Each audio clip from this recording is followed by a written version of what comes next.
Bahasa di Indonesia ledaknya ini 700 bahasa hidup yang dituturkan bahasa Inggris. Bahasa ini sekaligus menjadi alasan dari Sundanfi Indonesia terhadap sekitar 10% dari jumlah bahasa di world, membuat Indonesia menjadi negara dengan keanekaragaman bahasa kedua setelah Papua Nugini dengan lebih dari 14 bahasa. Kebanyakan bahasa di Indonesia termasuk dalam bentuk Austronesia, sementara 270 sisanya merupakan bagian dari region Papua. Bahasa Jawa menjadi bahasa yang paling banyak dituturkan di Indonesia. Bahasa-bahasa di Indonesia diklasifikasikan menjadi 9 kategori, yakni bahasa nasional, bahasa pribumi, bahasa antara, bahasa asing dan bahasa tambahan, bahasa cagar budaya, bahasa dalam profesi keagamaan, bahasa antara Inggris, dan bahasa isyarat. Indonesia hanya memiliki satu bahasa nasional, dan bahasa pribumi serta daerah hanya diakui di tingkat daerah. Meskipun kebijakan berbeda dari satu daerah ke daerah lain. Misalnya, di daerah istimewa Yogyakarta, bahasa Jawa merupakan bahasa resmi daerah bersama dengan bahasa Indonesia. Bahasa Jawa merupakan bahasa daerah yang paling banyak digunakan, dengan penutur asli sebesar 31,8% dari total populasi Indonesia, atau per sensus 2010.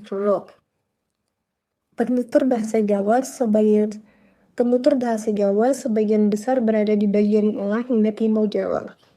Dan jumlahnya juga cukup besar di sebagian besar provinsi. Bahasa daerah yang paling banyak digunakan setelah bahasa Jawa di negara ini adalah bahasa Sunda, dari lokal, Madura, dan Minangkabau. Ada beberapa bahasa daerah yang digunakan di Indonesia.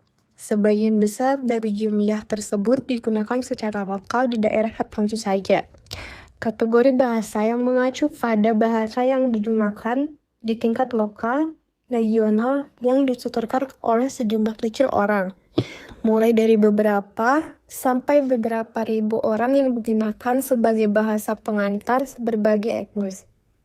Untuk alasan ini, bahasa-bahasa ini dikenal sebagai Regional Lingua Franca atau RLF, atau bahasa antara regional. Menurut Subhanzlein, setidaknya ada 43 RLF di Indonesia yang dikategorikan menjadi dua jenis, yaitu RLF Melayu dan RLF non-Melayu.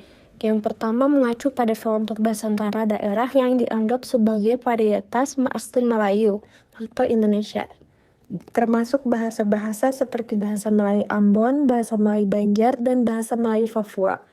Yang kedua mengacu pada lingkungan sangka, daerah yang tidak terkait dengan bahasa Melayu atau bahasa Indonesia, termasuk bahasa Biak, Tiban, dan Onyan.